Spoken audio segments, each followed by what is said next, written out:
Hmm.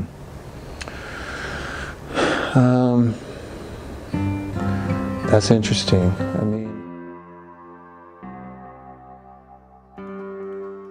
one of the things I was trying to do on this album, maybe that was different from things I've done in the past, as I was trying to like achieve a grouping of songs that I was like completely satisfied with from top to bottom, and not only the songs but the textures and sort of like the segues like between them.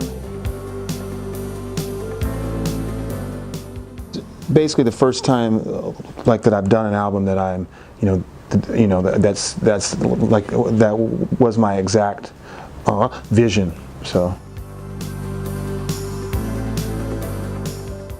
one of the great things that I do get to do is to be able to stay in the studio. It's not something like that I do once in a while, once per cycle or something, where I get to go into a studio and maybe figure out something new. It's something that I get to do all the time. My console, which I got in January of 2015, is a super rare, once in a lifetime thing that I was able to find.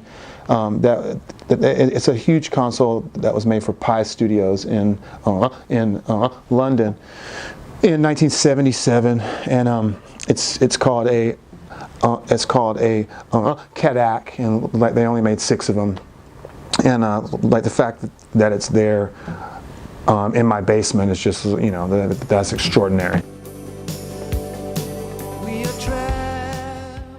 One thing that I just now have kind of started to do is tune zithers in like a chord, some sort of tonal center or something like that. That could be, that could be. That could be a thing to try. But yeah, basically to just change instruments, yeah.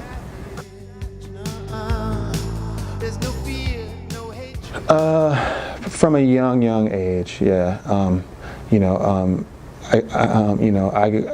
I think that as the story goes, I composed my first song when I was 3. And it was about this old dude called Jackson, what was his name, which my folks have got it on like a tape somewhere, but it was just me like scratching on the guitar, but there was a concept there.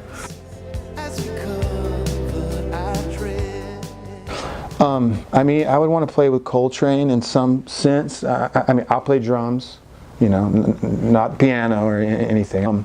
Yeah, definitely Coltrane. That'd be cool.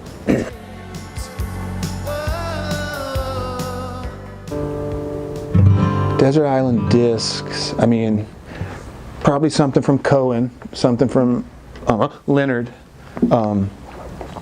That'd be good to have. I would probably try to carry something with me, from the jazz canon, Miles or Coltrane. That'd be cool to go back to.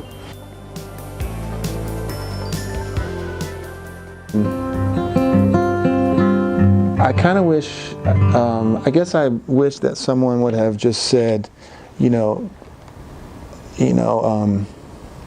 basically not to stop. I mean, there were some times that I got frustrated with the biz and this and that, and so I started to make guitars and stuff like. So there are some gaps, in my thing, and I kind of tried to pretend like that I wasn't in the business or something like that, let's say, whereas I mean that was a joke, like, just to try to pretend that this wasn't my vocation, but so yeah, I mean, time like that I probably should have just been in the studio.